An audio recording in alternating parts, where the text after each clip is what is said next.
So, I think we slowly get started. A very warm welcome, dear colleagues. I'm really pleased to see so many of you here. Thank you for spending part of your Saturday night with us. I'm very happy that some of you were able to make it, and I'm absolutely convinced that we will have a very interesting event, and I'm very much looking forward to it, and I hope you will also find it as exciting as I expect it to be. Let me give you a brief introduction first of myself. I'm Henning Wüster. I'm the director of the Initiative for Climate Action Transparency, ICAT, and I'm here together with my colleague, Ms. Randa Ahmed, who is supporting the ICAT Secretariat with country engagement, and we are very pleased to have with us two of the countries that ICAT has been working with for quite some time on different topics, and we are currently working with them on a topic that is the topic of the event tonight, the transparency for just transitions, or, if you like, the monitoring and evaluation of just transitions. We will hear tonight some high-level opening remarks from the co-organizers of this side event, the lead co-organizer, Nigeria, and I'll introduce the speakers in a short moment to you. Then we'll have a presentation from the World Resource Institute, who is also the partner in the work and the co-organizer of this side event, and I'm very pleased that they've been able to join us here, and I think you will hear about the work that they have done and are continuing to do in a short while. And then I'm looking forward to a panel discussion where we will hear some perspectives from 3 countries, Nigeria, South Africa, and Scotland, and I'm told that I should emphasize that Scotland is still part of the United Kingdom.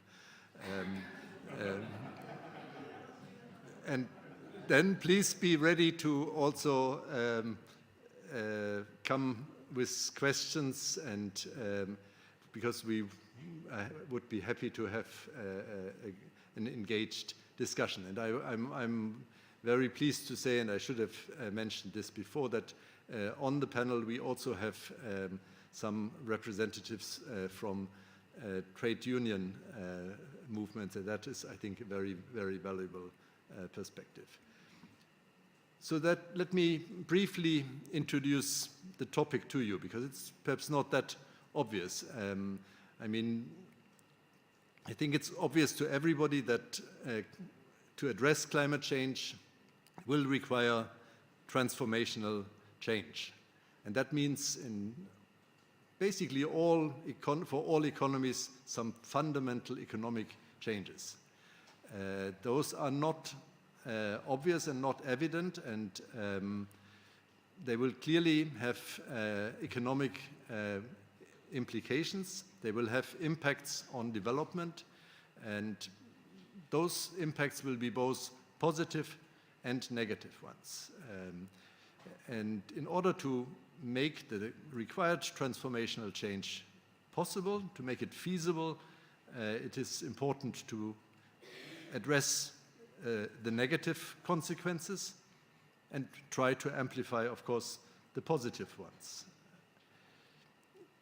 The socioeconomic impacts are at the center of attention and have been most prominent, and that's where the concept of just transition resulted from. Sometimes this is linked to a concept of gender inclusive transition, and we may hear that from some of our panelists, and that depends really country by country how it is implemented. But the focus today is not generally about just transitions, but on the transparency aspects of just transitions. And this is the focus of ICAT, which has been created at the time when the Paris Agreement was adopted to support developing countries.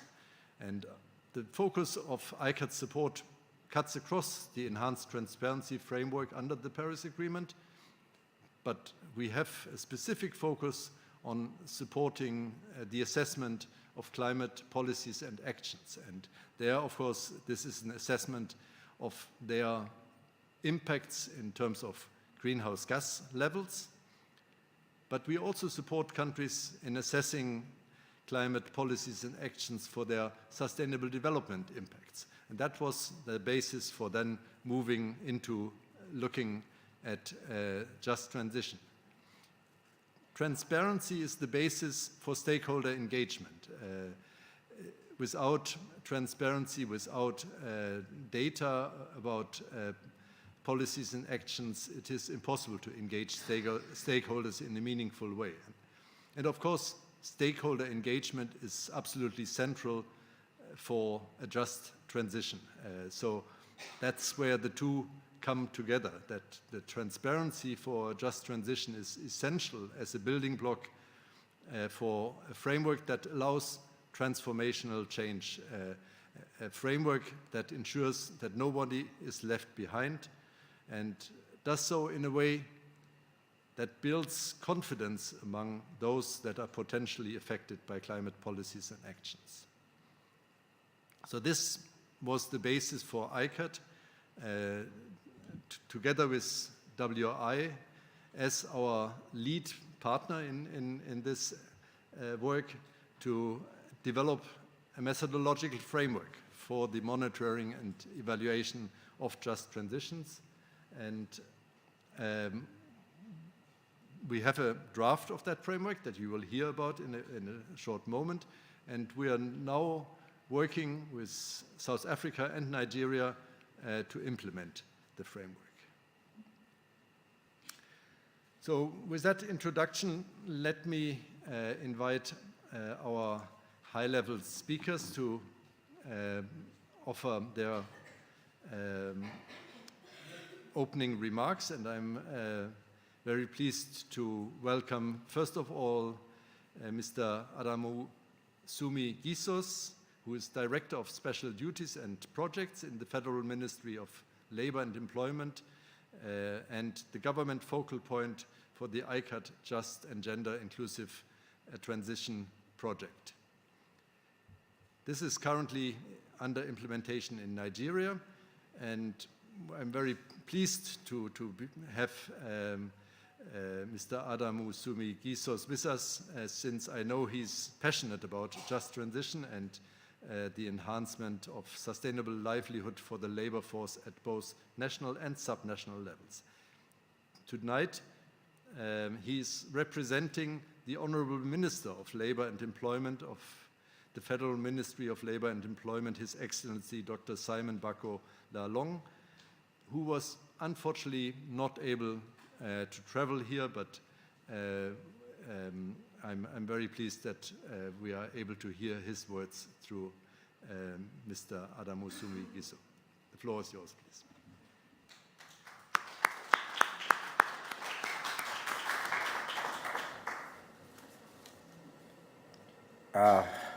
The ICAT Director, Dr. Henny, other UN staff in the ICAT headquarters, distinguished panelists, and other delegates from different countries, good evening. It's unfortunate, due to some happenings at the last minute, the minister could not make it. He sent his apology, and he wishes us that we will have a good deliberation. So I'm here to read what he will have done. So as I've already observed the protocol, distinguished ladies and gentlemen, I am pleased to be here to declare open these very important side events on transition of just transition and to co-host with Initiative for Climate Action Transparency, ICAT, and South Africa. I'm highly commended the Secretariat team from ICAT, the South African Presidential Climate Change Commission, the Federal Ministry of Labor and Employment, Nigeria, and indeed the Council on Climate Change for the planning of the interaction and collaboration effort put to bring this event to a successful reality. Nigeria has been actively participating in the Conference of Parties of this United Nations Framework Convention on Climate Change. Nigeria takes all climate change concern to her heart and also continue to ensure the relevant policies are put in place to tackle the emergence issues with regard to climate action.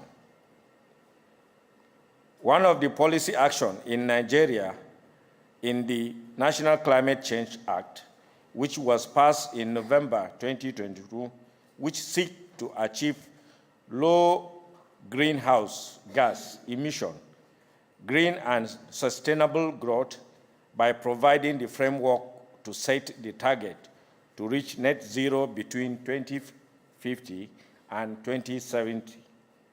It is therefore evidence that the federal government of Nigeria is passionate on climate action. In the past, the climate change movement has been mainly focused on environment, but losing sight of the resilient impact of climate change on livelihood and work culture of the working population.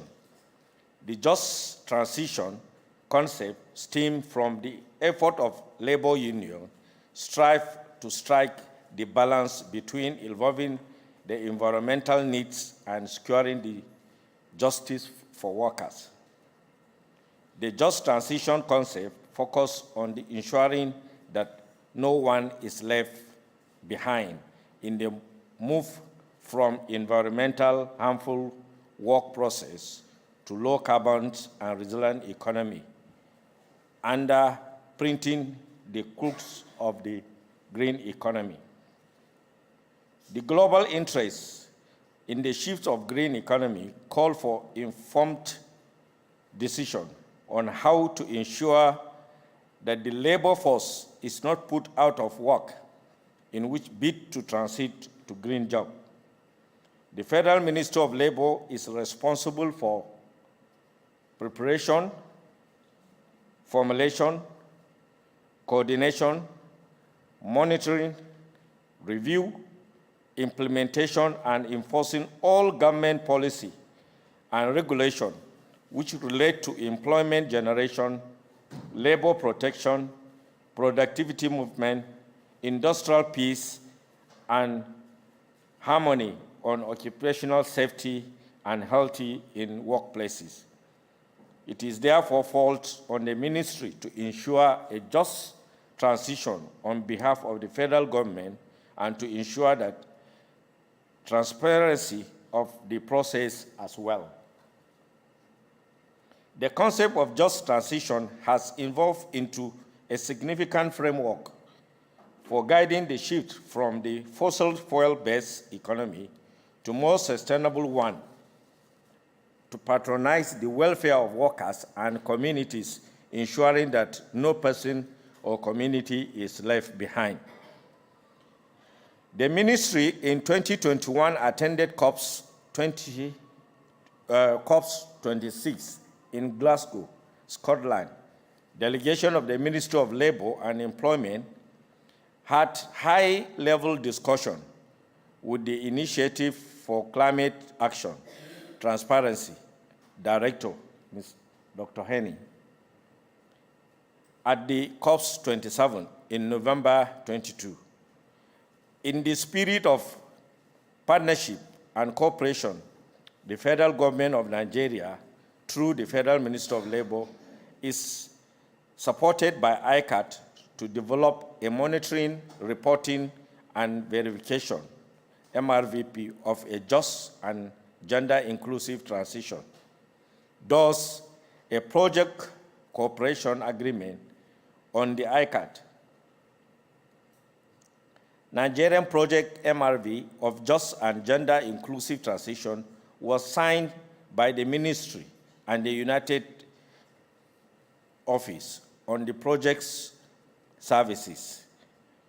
The project started in November 2022, and it was initially meant to end by 31st October 2023, but extended to June 2024, solely to ensure proper completion of the project. We wish to thank the director for that extension.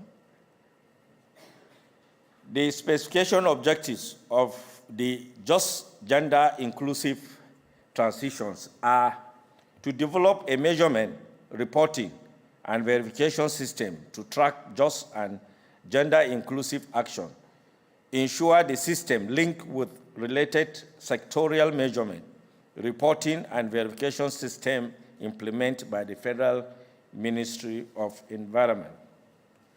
To enable a tripartite cooperation between government, labor, and employer association to achieve a just and gender-inclusive transition going forward as a Nigerian committed contribution to the United Nations for implementation.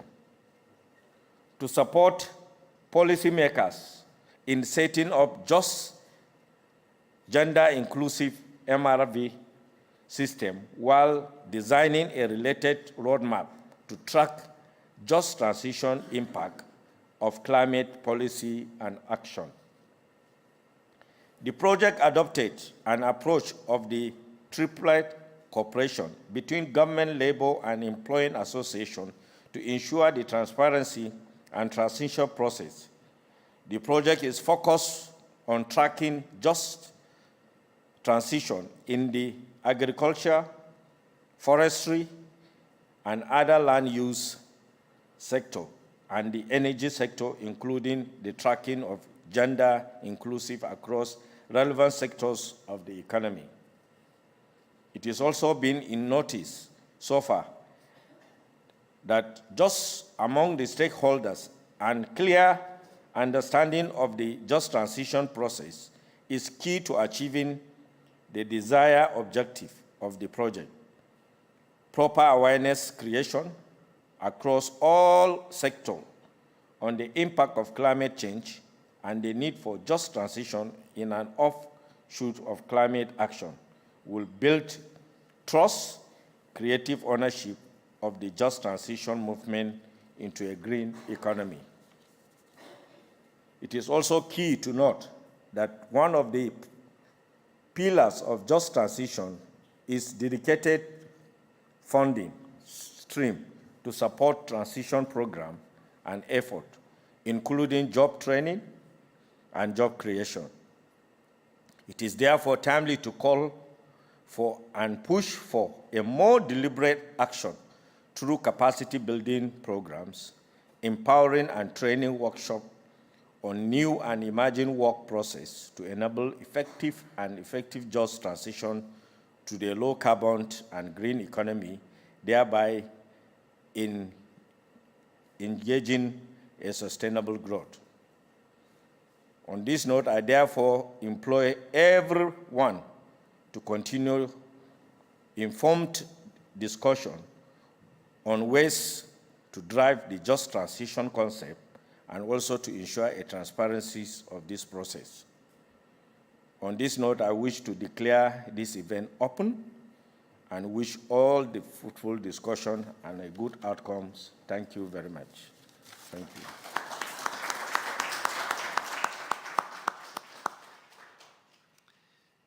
Thank you very much, Mr. Adamu, for delivering this extremely important statement on behalf of the Honorable Minister Labor and Employment. And I mean, I want to congratulate the government of Nigeria for the strong commitment, strong policy commitment for climate action, and the Federal Ministry of Labor and Employment of expanding or playing its role in making sure that this is a just and gender inclusive transition. We're really extremely honored to be able to work with your ministry. And I was hoping now to introduce another speaker, another high-level speaker from Nigeria, who must have been kept somewhere else. So I suggest that we see whether he can still join us later on, and we proceed now with the panel discussion. And I would then like to,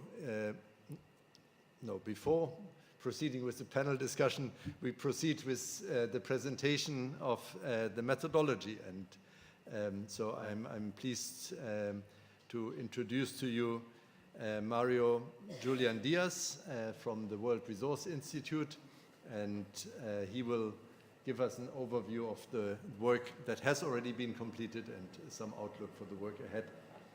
If you would like to move your slides, then or I can do it for you. Otherwise, you press the green button. I'll just give you the heads up.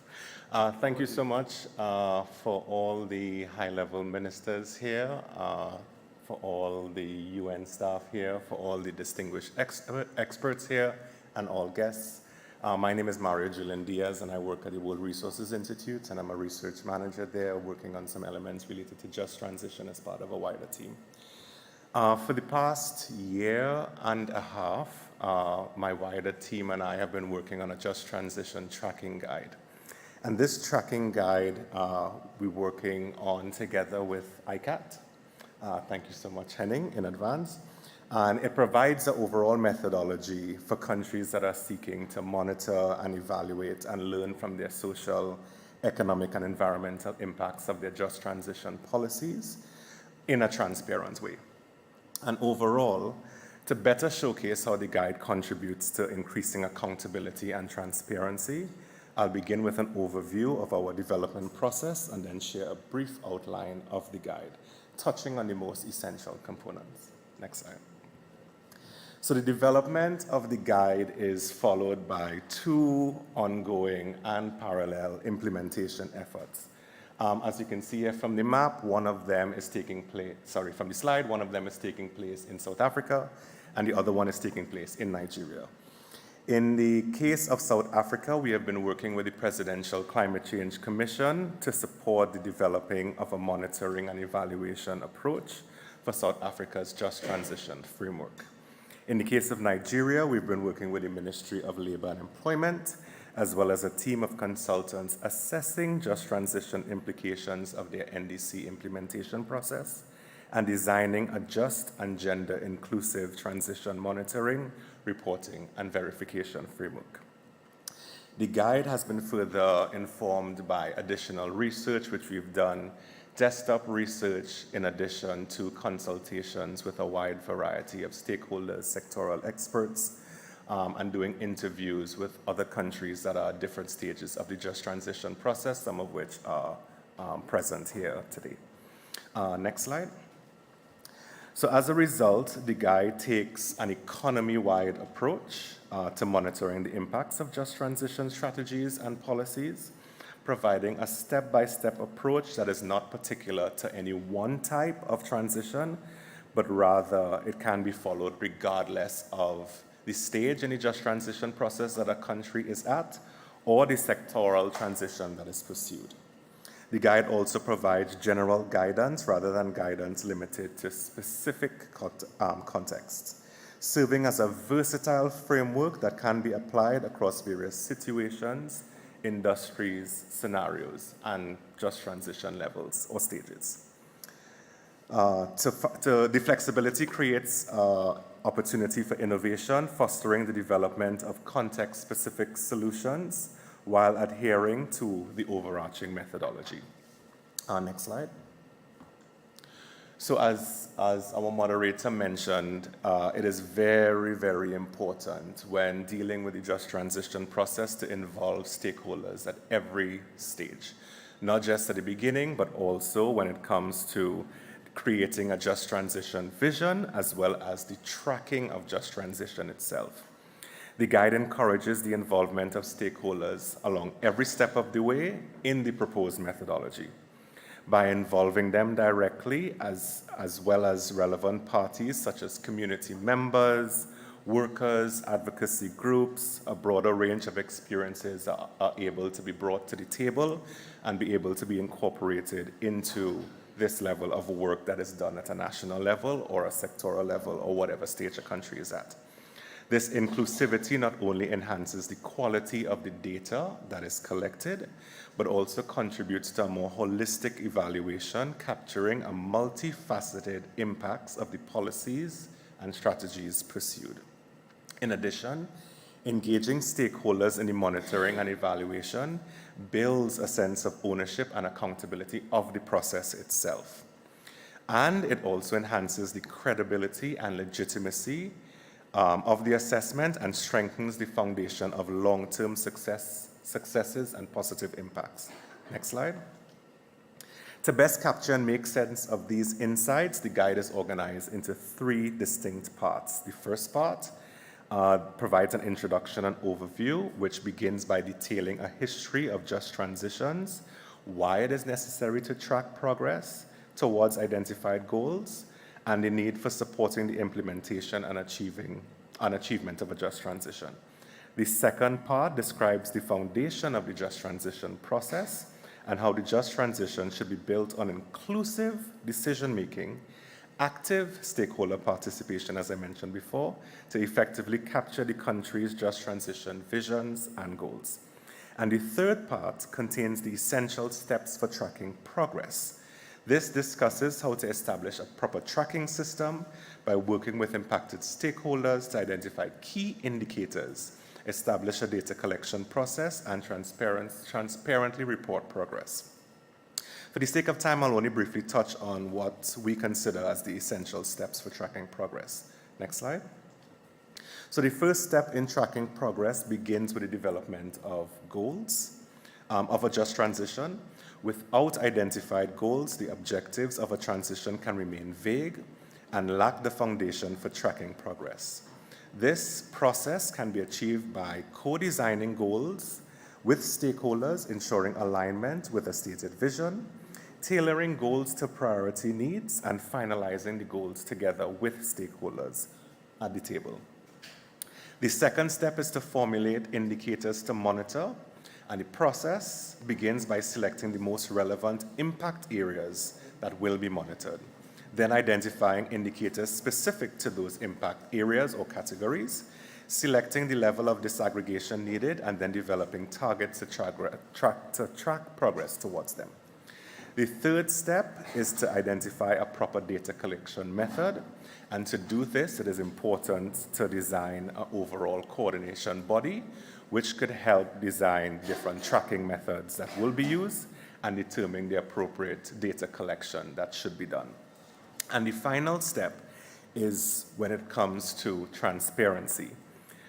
Being able to share your results to your constituents helps to provide accountability and build stakeholder confidence, which at the end of the day is the overall goal for the just transition in a specific country. Next slide.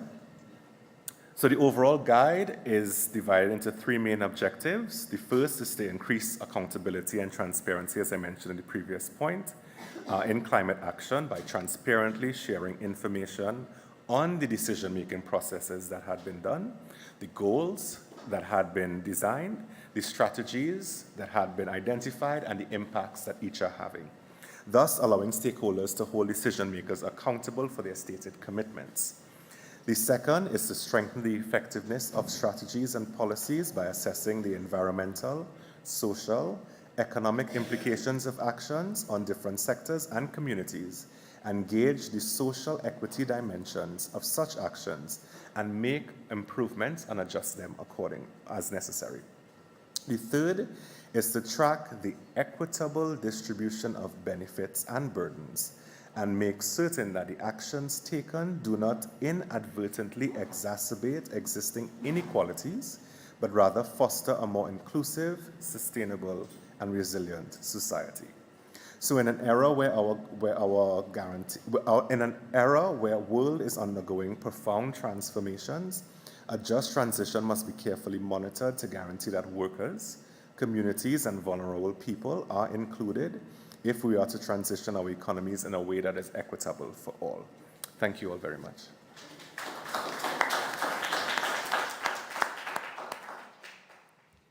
Thank you very much, Mario. And please do note down any questions that you may have. We will be able to take them up after the panel discussion. And I hope you will give us any observations that you have on this framework, because this is the purpose of one of the purposes of the event today is to also get feedback on how we are developing this so we can refine it in a way that is most effective. Now I'm extremely pleased that we've been joined by Dr. Salisu Dahiru, and I want to invite him to address us now. Dr. Salisu is the Director General of the National Climate Change Council of Nigeria, which is directly under the President of Nigeria, and we are extremely honored to have him here with us. So, Dr. Salisu, please. Good evening, Dr. Henning and the rest of the dignitaries here. I do start by apologizing most sincerely for coming late. Our President left us in the safe hands of my Ministers of Environment, and both of them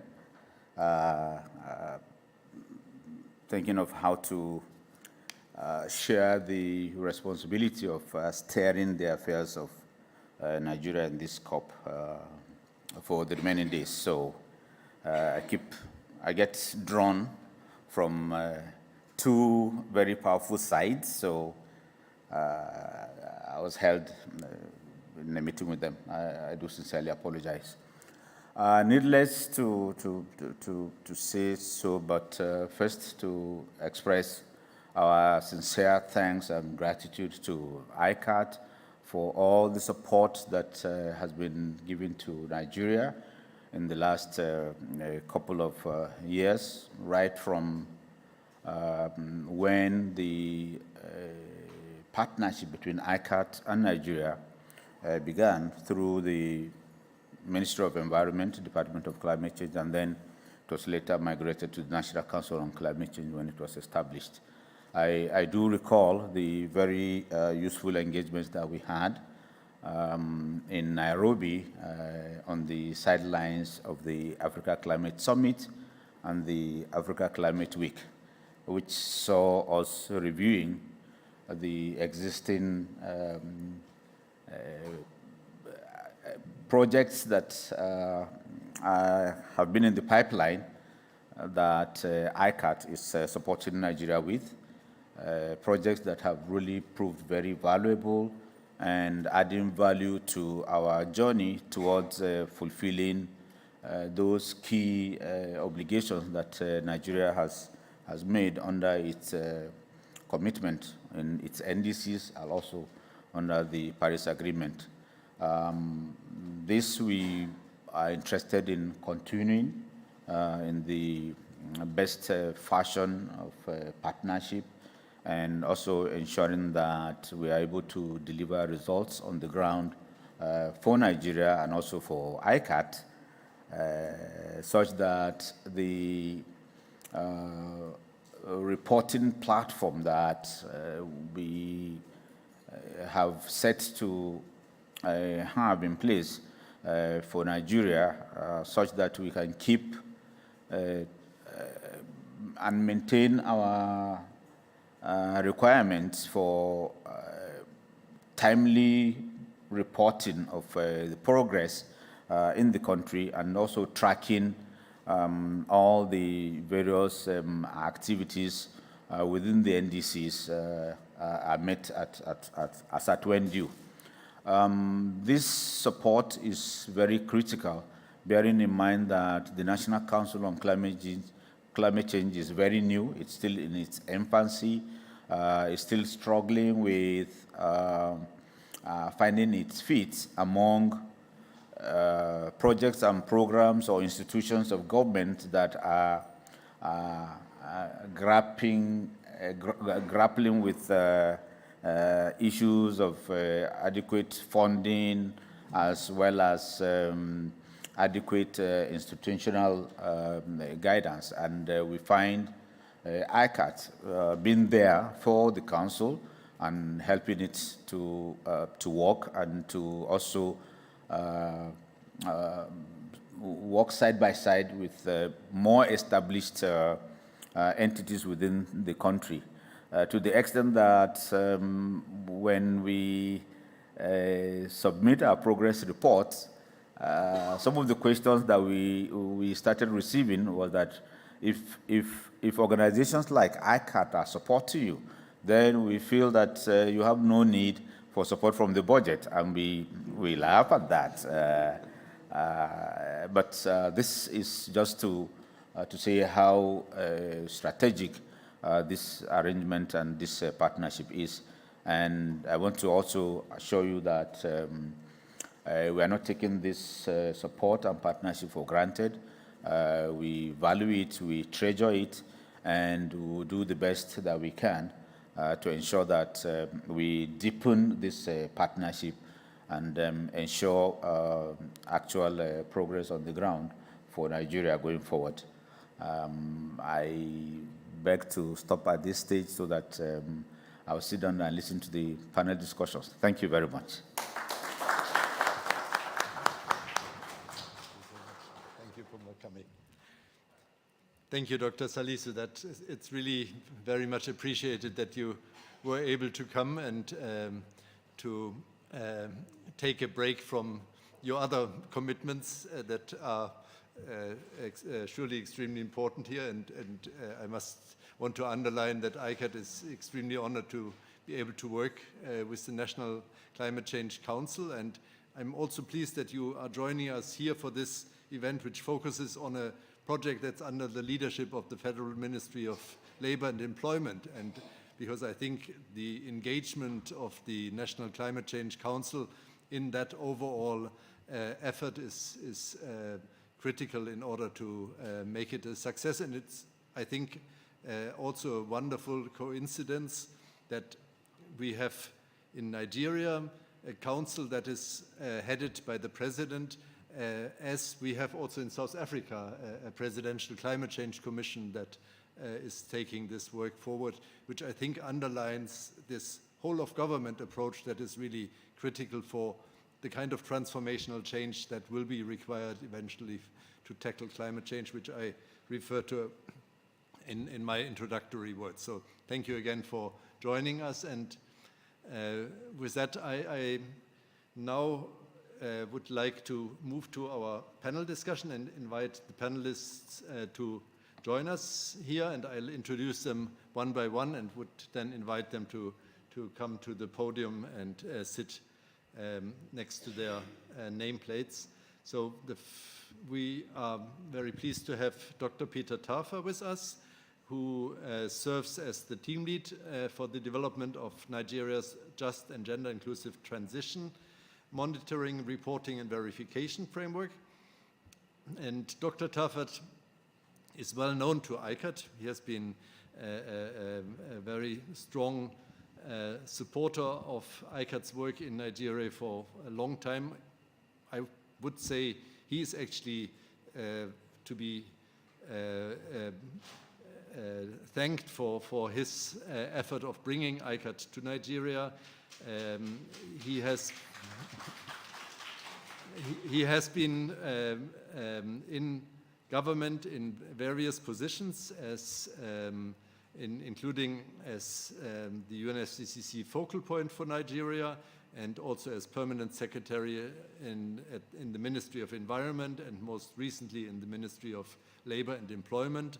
And so we are really extremely pleased to have such an experienced and seasoned expert with such a broad knowledge and background with us today, and also as a lead for the project in ICAT, in Nigeria.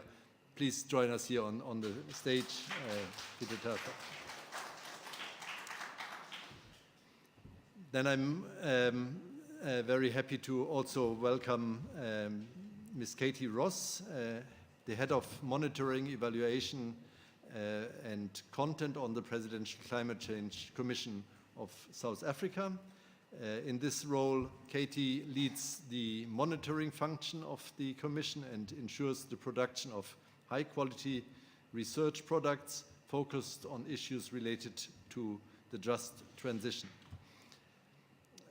Katie Ross is an associate in the Global Climate Program of the World Resource Institute and is working with a range of countries to develop and update their climate commitments under the UNFCCC framework. Katie has worked internationally and in South Africa for the past 15 years, and we are really pleased that she has been able to join us here tonight. Katie, please join us on the stage. The third panelist that I would like to welcome is Nick Robbins, who is Commissioner on the Just Transition Commission in Scotland. Nick Robbins is Professor in Practice for Sustainable Finance with the Grantham Research Institute at the London School of Economics. And Nick has an experience of over 20 years in sustainable finance, in banking, investment, and financial regulations. A core focus of his work is how to mobilize investment for a just transition. He is the founder of the UK's Financing a Just Transition Alliance and author of The Road to Net Zero Finance for the UK's Climate Change Committee. And he leads the finance platform for the place-based climate action network, working with the Climate Commission in Belfast, Edinburgh, the Climate Change Commissions in Belfast, Edinburgh, and Leeds. So very happy to welcome here. Please join us on the stage.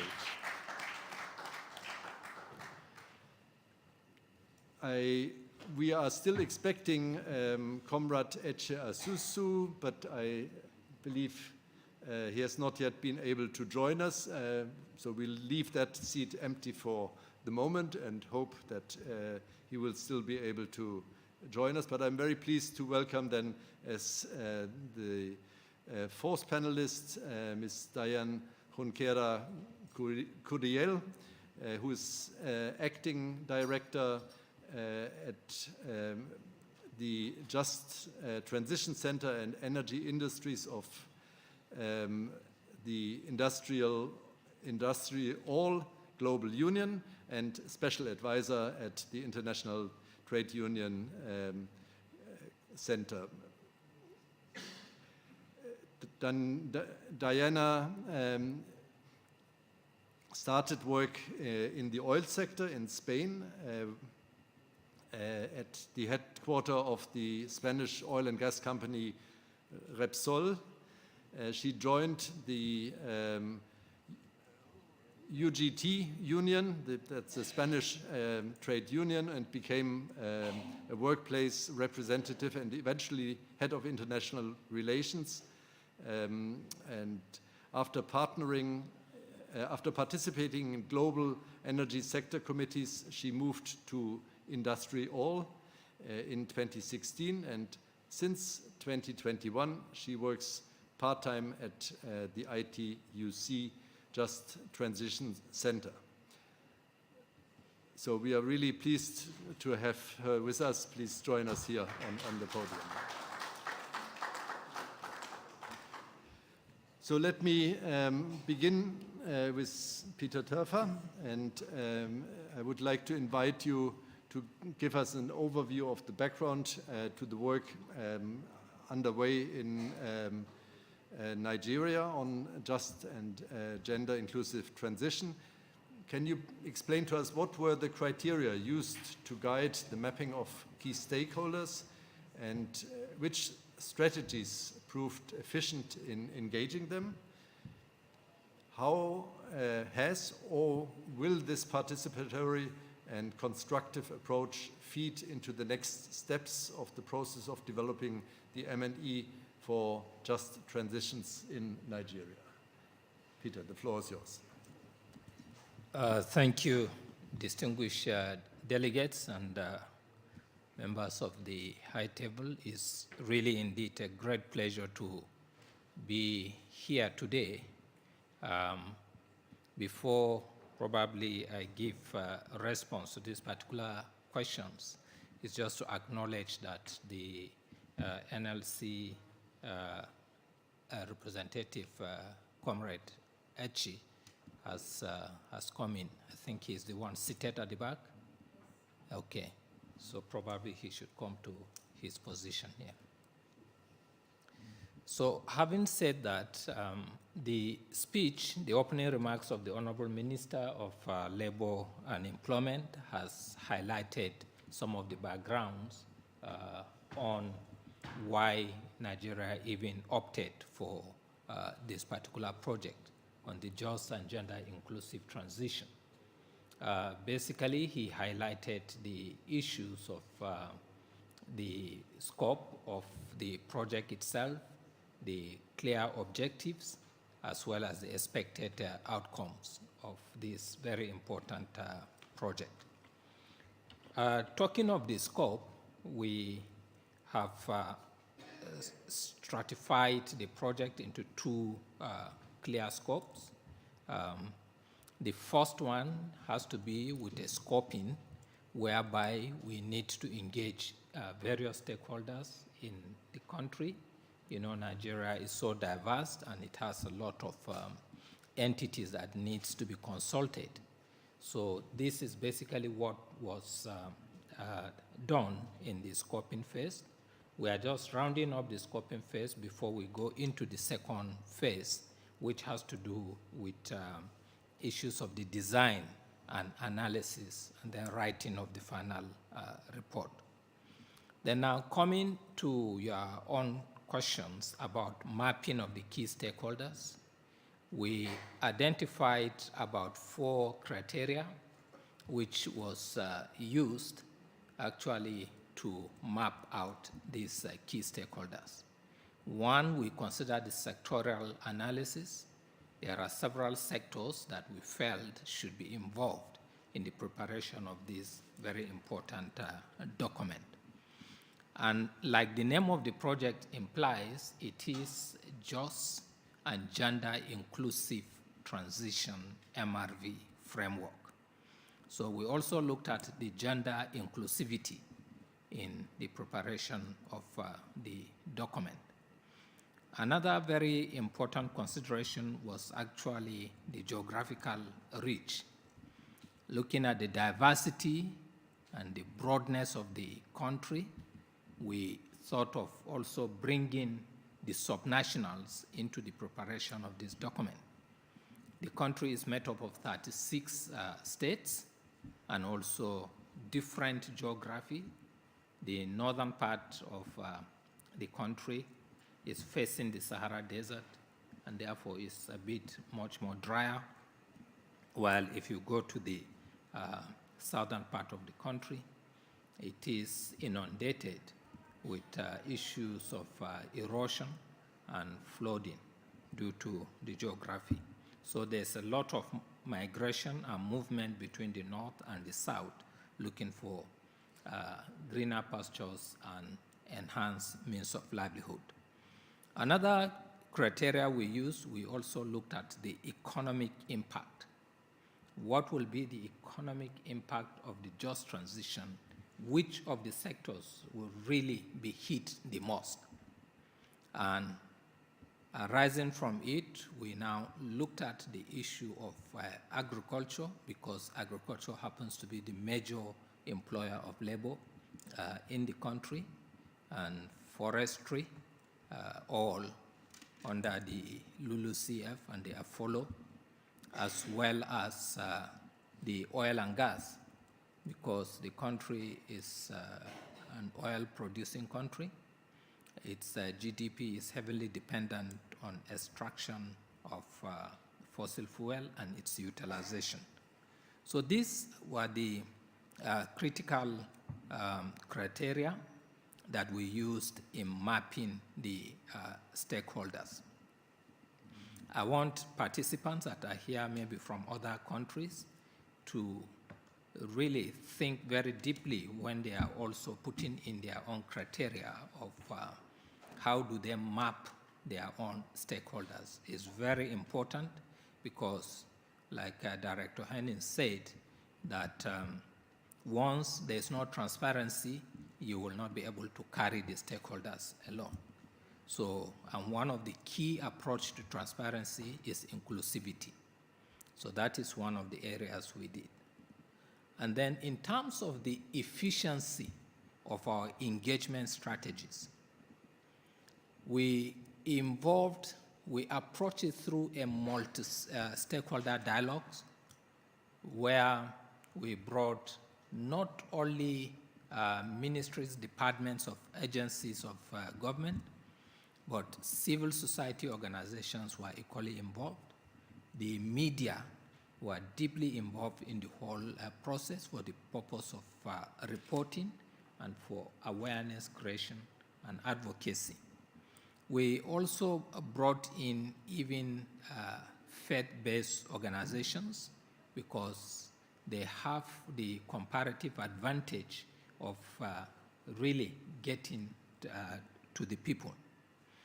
We also encourage public awareness across the whole strata using the media very broadly.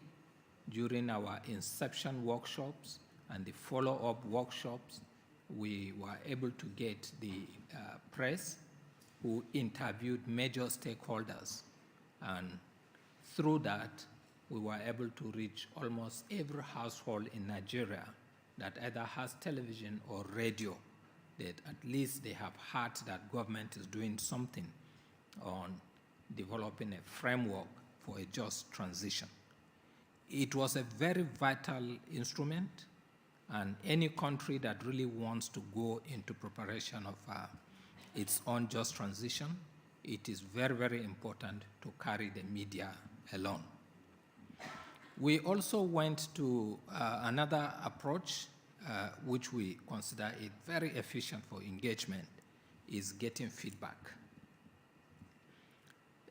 MDAs, that is ministries, departments, and agencies, were given the opportunity to sit down and write, because we observed that in some certain workshops, maybe stakeholders may not have the opportunity to really give a complete feedback in the course of oral presentation. So we have given them the opportunity to go back in the comfort of your own office, write a feedback to us on what you feel should be included in a just transition, and how do you feel that your sector will really be affected. So this was a very valuable approach, whereby it will help us when we come into the second phase of the implementation of this product. You did ask about the impact on the next steps. That is when we come into the phase 2.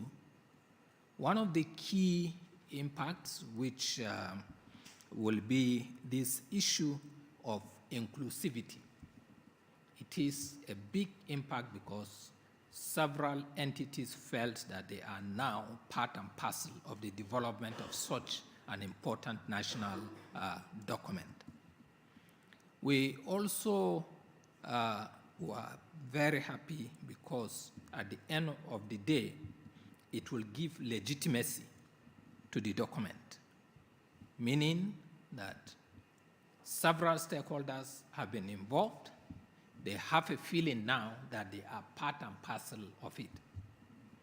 One key thing I have learned from my interaction with several donor organizations, especially like UNDP,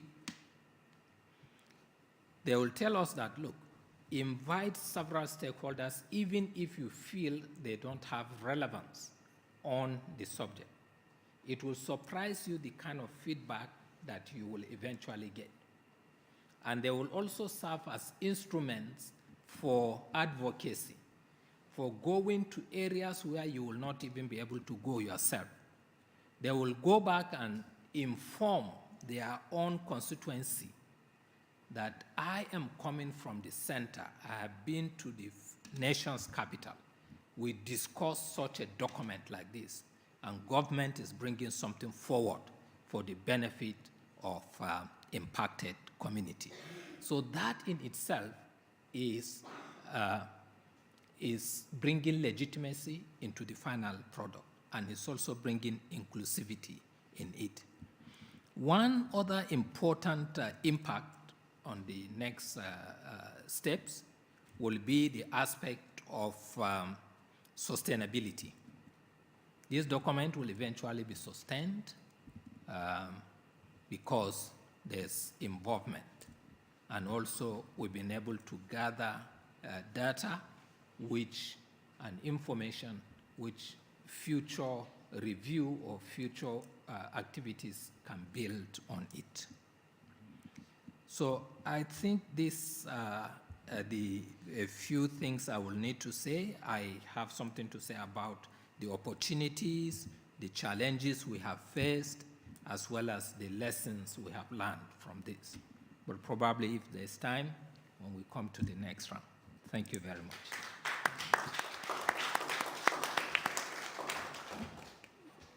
Thank you so much, Dr. Tafa, and I think this was extremely impressive, and I think you highlighted very clearly the importance of a strong process of engaging stakeholders. And I mean, from what you said, I would dare to conclude that the process is almost, or perhaps as important as the content, and I'd be happy if other panelists reflect on this and from their perspective comment on that.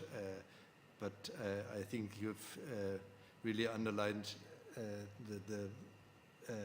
what such a process entails in a very impressive way. Let me move then to South Africa and invite Katie Ross to give us some highlights of the work in South Africa. And we have to keep now the interventions to 5 minutes because I see the clock is ticking faster than I had expected. Somehow it is happening so often when you have interesting conversations. So, Katie, having identified the socioeconomic and environmental impacts to be mitigated, what were the steps to set targets and identify indicators to be tracked for the Just Transition strategy in South Africa?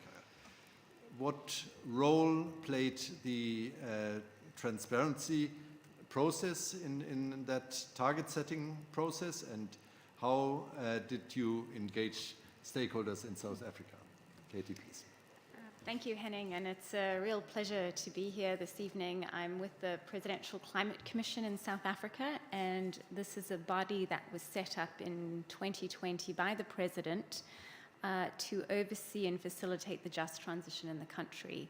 And we're pretty unique in our composition in that we're chaired by the President, which already demands a high degree of political will for this transition. We say in South Africa the just transition is core to all that we do on climate. And this commission comprises government ministers, civil society groups, labor, academia, traditional leadership, and business. And it's quite innovative in that it's by default forming the social partnership to accelerate the just transition, and bringing these groups together to forge consensus around the difficult trade-offs that the transition will bring.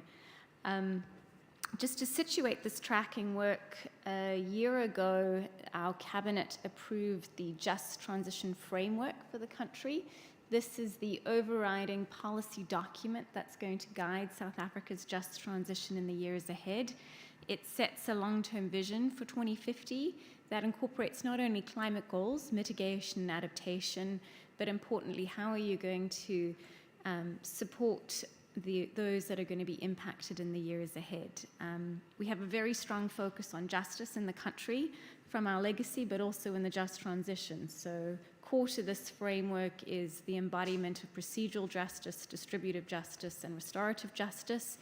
And we know we've got to have fundamental changes in the way social support is delivered to our people, in the way we diversify our economies, and in the way we grow our skills, and this is what the framework sets out. And then you get a question, well, how goes that battle on the just transition in the country? How are things going? And that gives rise to this project that we're working on within the Commission with the generous support of ICAT, so thank you very much for that, Henning, and we're really digging into how can we really tell we're on the right track and that we're doing more harm and less good. And I won't go into the detailed indicators per se, but our tracking work is guided by four main principles. The one is that we're very keen to improve policy and decision making. When we produce evidence and recommendation, they're tabled directly to the President, and that's how we affect change. We have to focus on all facets of the just transition for it to be useful. We need to be tracking how are these justice dimensions being changed. What are the impacts, economic diversification, skills, finance? What's just transition finance flowing into the country? How is that changing over time? And ultimately, the just transition is experienced at the local level. So these national tracking processes that we're all quite accustomed to in the UNFCCC process are actually not that fit for purpose in the context of the just transition. We've got to be looking at this at a very local level and got to be looking at it based on impact and demographic. Final 2 points, because we're running out of time. Qualitative tracking is really important. How are people feeling and experiencing the transition? What are their stories? This is a key part of M&E and kind of an untraditional M&E, but we are surveying South Africa's population and what they think and feel about the transition and collecting their stories too. And then the final thing is how we work. Our commission is striving to embody procedural justice. And we do that by broadcasting all of our meetings live to all, so anyone can follow on these deliberations. Our working group that's tabling this Just Transition Tracking Framework comprises all of these major stakeholder groups. So to your point on the process is just as important as the outcome. We certainly feel that in South Africa, and we're trying to design a process that embodies that. Great. Thank you.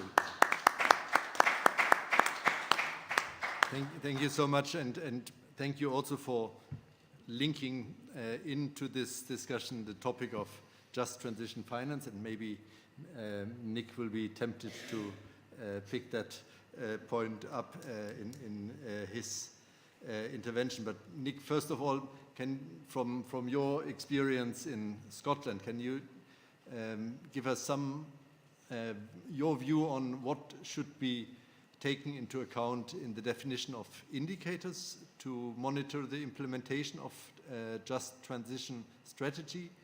What actors should be included in institutional arrangements, and how you see an M&E framework for a just transition to unfold, and what role it plays in a just transition strategy. So well, we're very eager to hear, to go now to the very north after we've been very far in the south. So, thank you so much, and it's a great honor to be here, and I'd like to thank the representatives from Nigeria, ICAT, WRI for hosting this meeting. I'd just like to touch on 4 points, if I may, very briefly. I'd like to place this meeting in the context of COP, particularly the Just Transition Work Programme. I'd like to give you a little bit of context about Scotland and what we're doing, the work we're doing at the moment, because it's a big year for policy in Scotland on just transition. and then look ahead, and so on. So here at COP, one of the outcomes here will be a Just Transition work program. I had the honor of making some scene-setting remarks for the first ministerial roundtable which was here.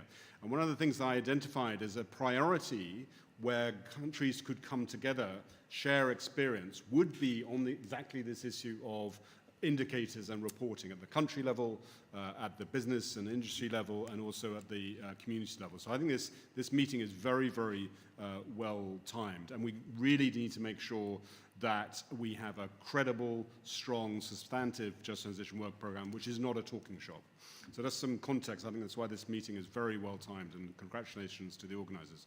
So just in terms of the Scotland's Just Transition Commission, which I sit on, the UK has 4 nations, and Scotland is one of the devolved nations.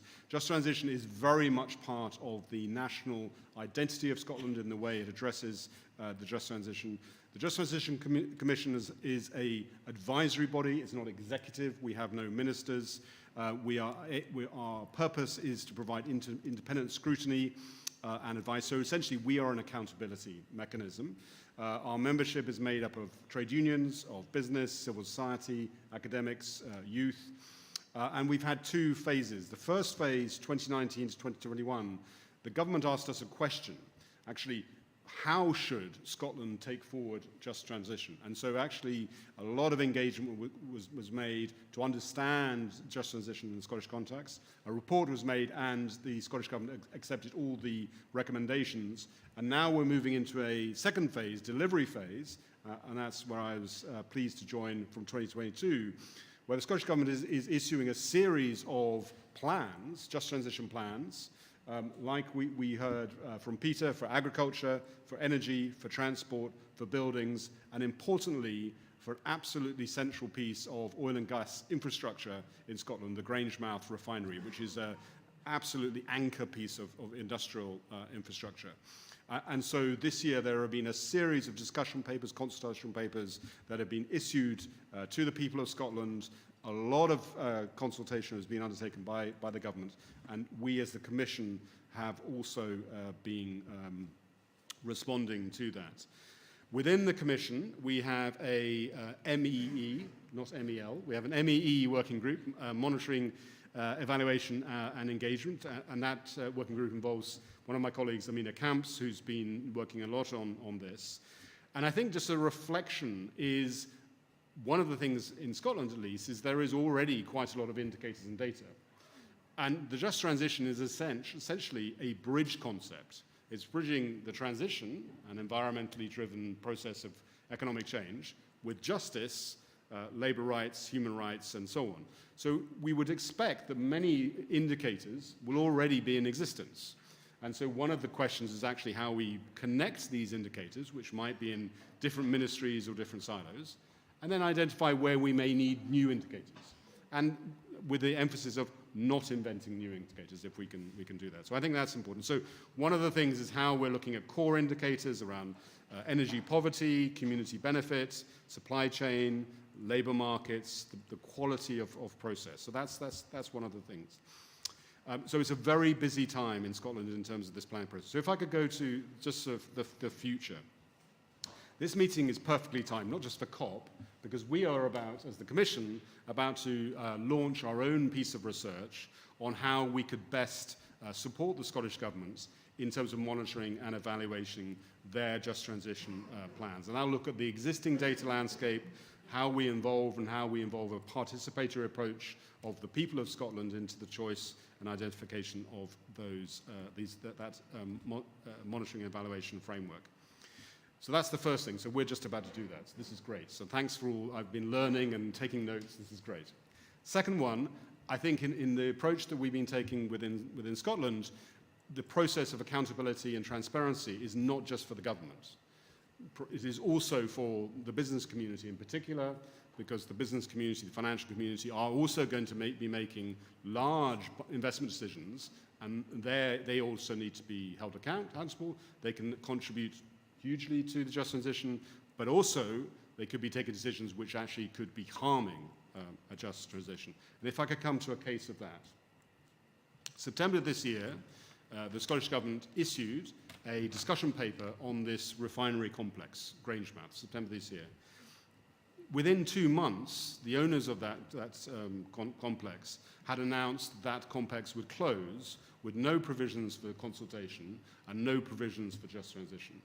So one of the things I think that is indicating to us is clearly within the framework you have for just transition, this is primarily forward-looking. And so one of the indicators of success of just transition is, are you able to pick up these shocks? Because we are in a transition. These shocks are going to be happening more and more as technologies change, market changes, and so on. So I think that is quite a lesson. A well-structured consultative paper went out in September. Announcement to close the refinery came out in November. So we've got to be very, very smart about picking that up. So if I could maybe come back to where I started, I think this is a fantastic event. I've learned a lot. I think there is real scope for bilateral cooperation. And I think we've also, our commission has already been talking to your commission, and I hope to learn from ICAT and so on. But I would hope that we could make one of the areas within the Just Transition Work Programme collaboration on this, particularly to ensure that we reduce cost, we improve efficiency, and that it really does deliver social justice for workers, communities, and our citizens as we make progress on climate. Thank you.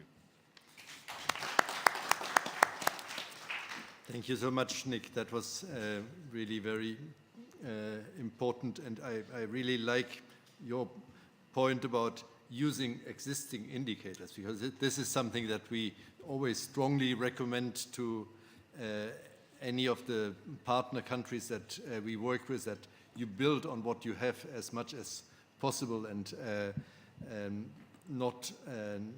don't need to reinvent the wheel, and the data collection processes that are attached to it. And thanks also for linking this to the Just Transition Work Programme discussion. I was planning to do this in my follow-up question, but seeing the clock ticking, we may not actually get there. So it's good that you mentioned this and made the link, and actually explained to us also that indicators will hopefully play a role on that work program.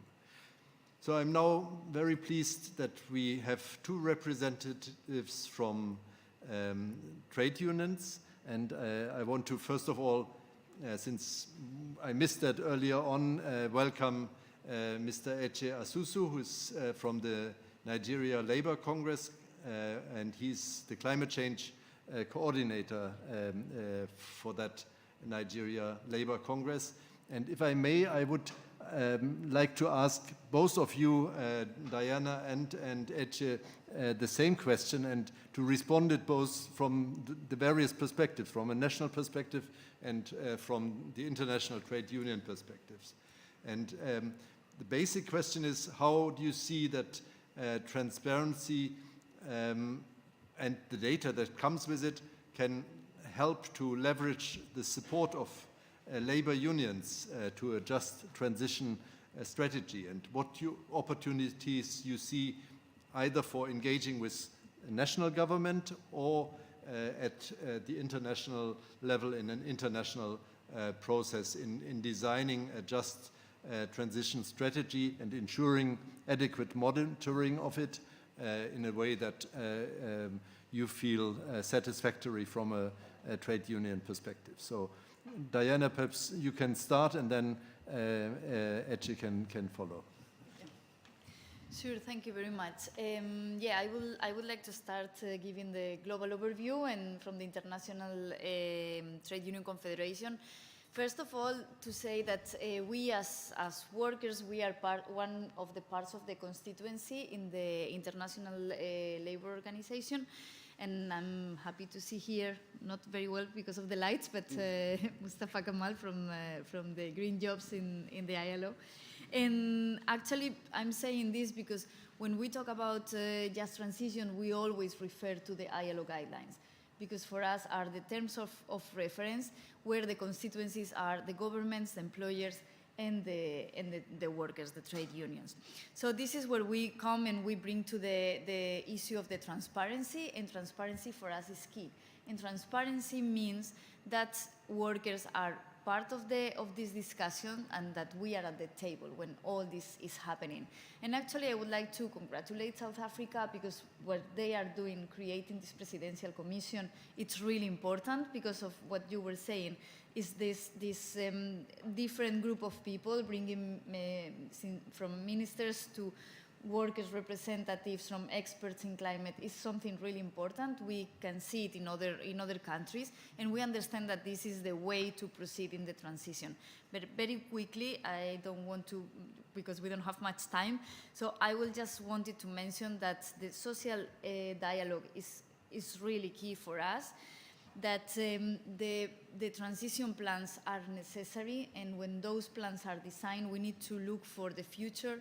What are the jobs that are going to be in the future, and the skills that are going to be needed?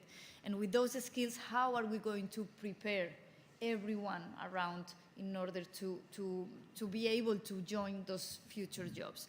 And also a time frame in order to proceed with all this, because we have to be realistic. This is not something that is not going to happen overnight. We will need some time to do a proper just transition, but we will need a budget as well. That's why it's so important, the climate finance that we are discussing here at COP.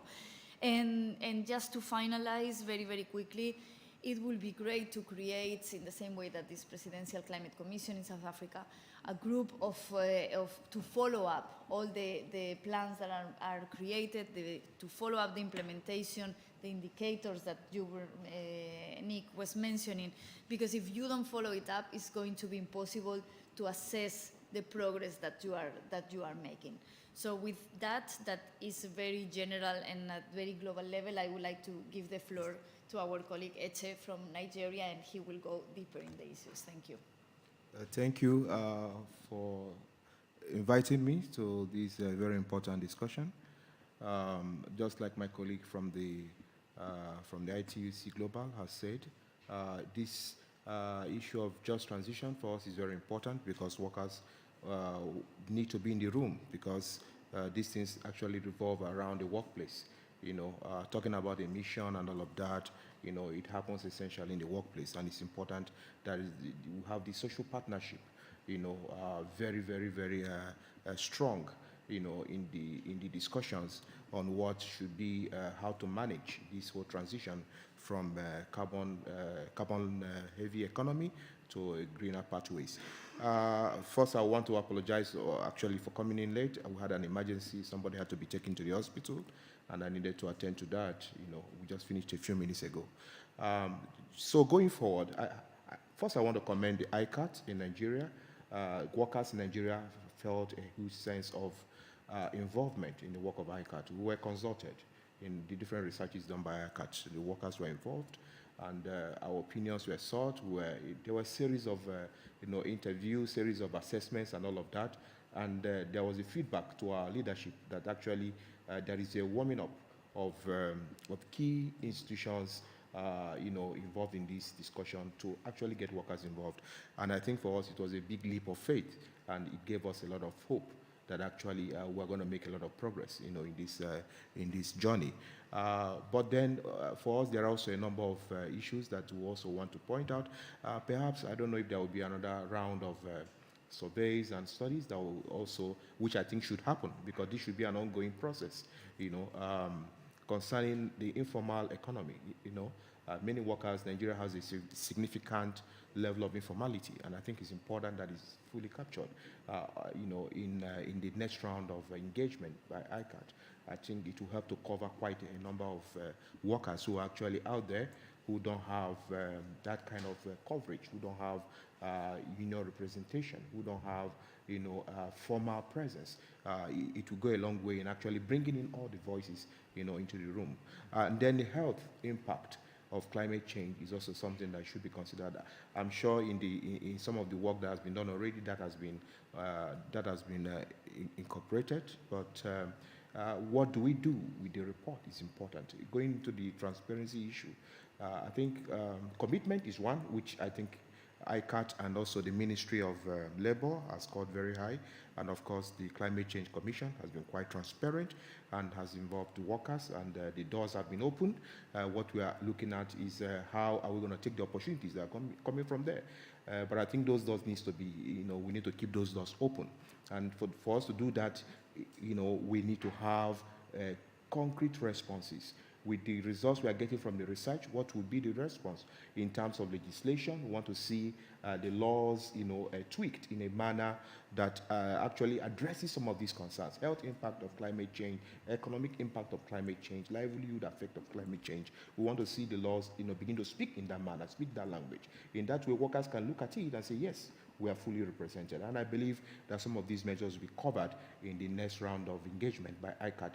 And then finally, I would want to say that it's also very important that, like my colleague said, we think along the framework, the guidelines of the ILO.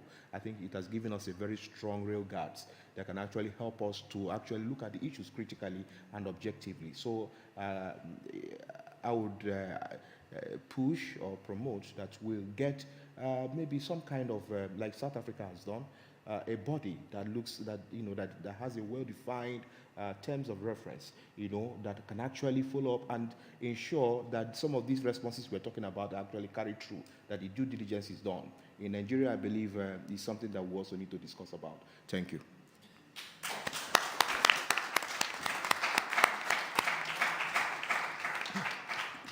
Thank you so much to both of you, Diana and Etche, and you highlighted in a very short time, very efficiently, a lot of extremely important points, and it's good that you mentioned health impacts, since we have here also a representative from the Ministry of Health of Nigeria, and the importance of the informal economy. I think this is critical, but overall, I think what you both underlined is the importance of credibility of the process. And I mean, that's what transparency is all about, and it's for a just transition process, it's probably more important than for any other aspect of climate change policy. And I think it's also very clear that this is not a one-off thing. It has to be a process. It has to be something that takes time, and it gets the time it needs and the attention it requires. So unfortunately, I see the clock ticking down very, very rapidly. Something has gone wrong with the time, but it's probably because of the extremely valuable and exciting contributions that we've heard from our panelists, that the time has been ticking down so rapidly, and we don't actually have time for any more discussion because time is up. But I do want to end by thanking our panelists very much for this extremely valuable, their extremely valuable contributions. I think this has only been the start of a conversation, and I think the last 90 minutes have proven how important such a conversation is here at the COP, and as Nick has pointed out, it's something that we should and need to continue, and I hope we'll have you on board as we do continue this work. Certainly the work in South Africa and Nigeria will continue, and ICAT is very proud to be able to collaborate with our partners in those two countries. So thank you all for staying with us, and thanks for the panelists and our high-level speakers.